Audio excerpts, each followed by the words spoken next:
मित्रों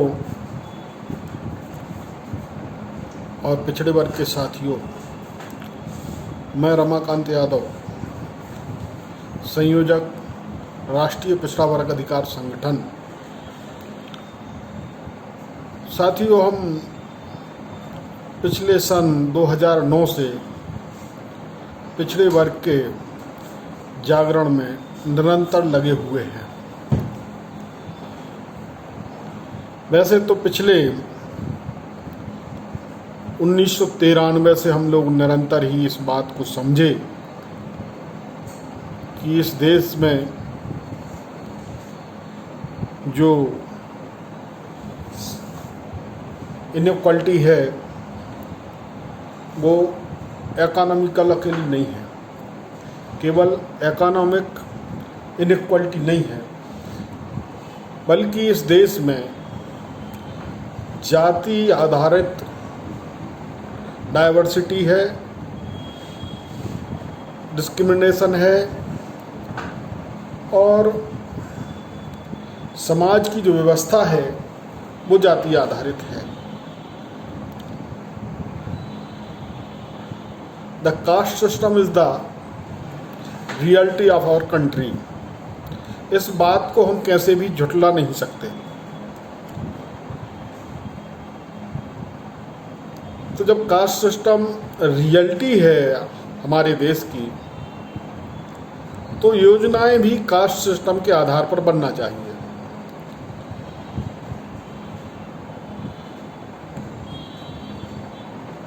आज 2021 में भारत सरकार द्वारा जनगणना कराई जाना है।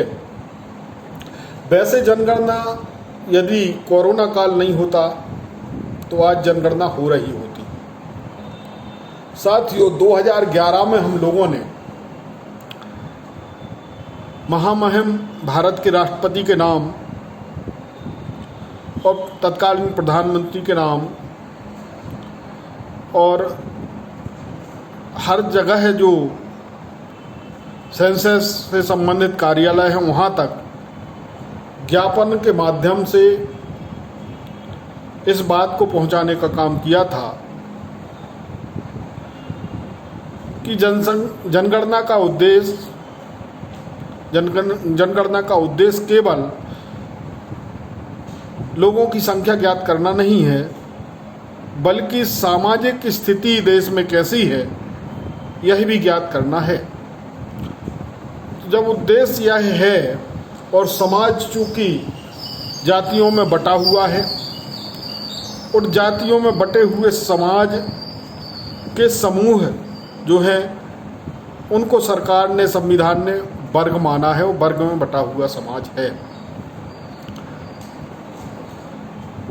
अब प्रश्न उठता है कि जब योजनाएं सेंसस के आधार पर बनती हैं, जनगणना के आधार पर बनती हैं, तब ऐसी स्थिति में समाज जातियों में बटा है, जनगणना के आधार पर योजनाएं बनती हैं, तो जनगणना में जाति का उल्लेख क्यों नहीं? हम लोगों ने मांग की थी 2011 में, उससे पहले भी लोगों ने मांग की होगी, परंतु आज और 2011 में समाज में बहुत बड़ा परिवर्तन आया है। लोग समझे हैं, पिछड़ा वर्ग के लोग इस बात को समझे हैं कि हमारे अधिकारों का हनन हुआ है। बस एक भ्रांति जरूर पिछड़ा वर्ग के लोगों के बीच में है, वह यह है कि जैसे मध्य प्रदेश के संदर्भ में देखा जाए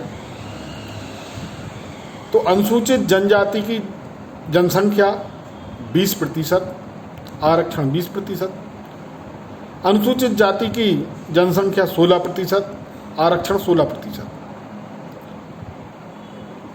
अभी पिछले एक दो वर्ष पहले आरक्षण जो सवर्ण समाज के गरीबों को मिला उसका हमने समर्थन किया। हमने कोई उस बात को बुरा नहीं माना, क्योंकि सवर्ण समाज में भी सभी लोग संपन्न नहीं होते, उनमें भी गरीब लोग होते हैं। सवर्ण समाज के गरीबों को 10% आरक्षण मिला, अब सवाल आता है पिछड़े वर्गों का कि 20% एसटी के लिए 20% आरक्षण, एससी के लिए 16% आरक्षण, संख्या 16%, और मध्य प्रदेश के संदर्भ में देखा जाए तो सवर्णों की संख्या 6-7% आरक्षण, गरीब सवर्णों के लिए 10%। पिछड़े वर्गों की जनसंख्या 54%, आरक्षण 14% मध्य प्रदेश के संदर्भ में, और देश के संदर्भ में देखा जाए तो 27%। अब सवाल यह है कि जब कोर्ट में यह मामला जाता है कि पिछड़े वर्गों को 27% आरक्षण मिले मंडल कमीशन की रिपोर्ट के अनुसार, और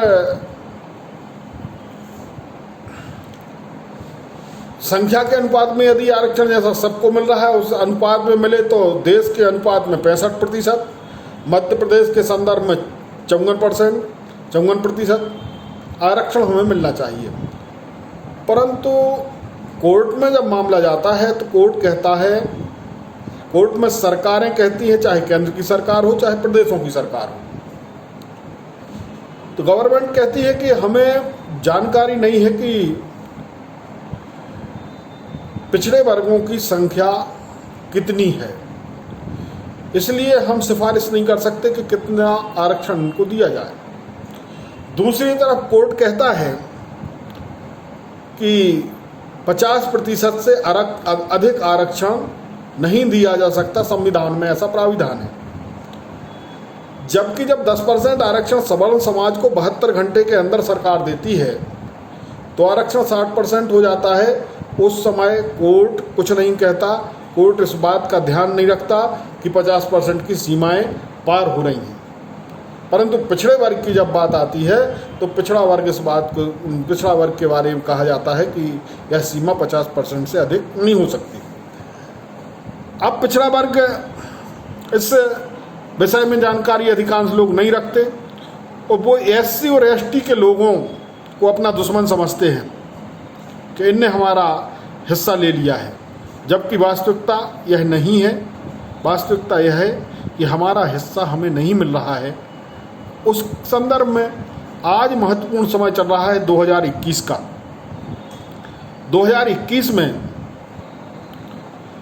यदि जनगणना के कॉलम में हम जाति का कॉलम जुड़वाने में सफल हो जाते हैं, क्योंकि समाज जातियों में बटा है, जातियों से मिलकर समूह बना है, उस समूह या वर्ग जिसको कहते हैं, एससी वर्ग है, एसटी वर्ग है, और पहले जो जनरल था या अनारक्षित वर्ग था, अपर कास्ट था, वो जो वर्ग है, वह वर्ग सवर्ण समाज हम उसको कह सकते हैं। तो सवर्ण समाज जो है उसको भी आरक्षण मिल गया, एससी और एसटी को अनुपात में आरक्षण मिल गया। हमारा किसी से कोई विरोध नहीं है, सारे लोग इस देश के नागरिक हैं, सबको उनके हिस्सेदारी मिलना चाहिए। परंतु जब पिछड़े वर्गों, और पिछड़े वर्ग गुमराह है, पिछड़ा वर्ग समझता है कि हमारा हिस्सा ये एससी एसटी के लोग खा रहे हैं, जबकि वास्तविकता ये है कि कोर्ट में सरकारें, चाहे केंद्र की सरकार हो, प्रदेश की सरकारें हों, ये कहती हैं कि हमें पता ही नहीं है। इस देश में गिद्धों की गणना हो चुकी है, कितने गीध हैं उसकी चिंता सरकारों को है, कितने गाय और कितने बछड़े हैं, कितने भैंसे और कितने भैंस और कितने कुत्ते और गधे हैं, इस बात के लिए गणना होती है और सरकार के पास सबकी गणना है। लेकिन पिछड़े वर्गों की संख्या कितनी है, ये बात आज तक कोर्ट मान जाता है कि सरकार को पता नहीं है। तो आज सरकार के पास भी ये अपॉर्चुनिटी है, सरकार के पास आज ये अवसर है, इस अवसर का सरकार लाभ उठाए या ये बहाना बनाना बंद करे कि हमें पता नहीं है कि पिछड़े वर्गों की संख्या है। हम हिंदू और मुसलमान, हम धर्म के नाम पर इकट्ठा होकर सरकारें बनाने और मिटाने का काम कब तक करते रहेंगे? हमारे आने वाली पीढ़ियां जो हैं उनको अवसर कैसे प्राप्त होंगे? हिंदुत्व की सरकार बनने के बाद लगातार प्राइवेटाइजेशन हो रहा है। लोकतंत्रात्मक व्यवस्था में समाज जो सरकार होती है वो समाज के प्रति उत्तरदायी होती है। सरकार का उत्तरदायित्व तो समाज के प्रति है कि समाज के हर वर्ग को अवसर मिलें, और उसके लिए सरकारें कुछ उद्यम ऐसे चलाएं जिसमें पूरे समाज की हिस्सेदारी हो। परंतु आज सरकारें जो है, जन सरकार जो है, वो निरंतर निजीकरण की ओर ले जा रही है देश को।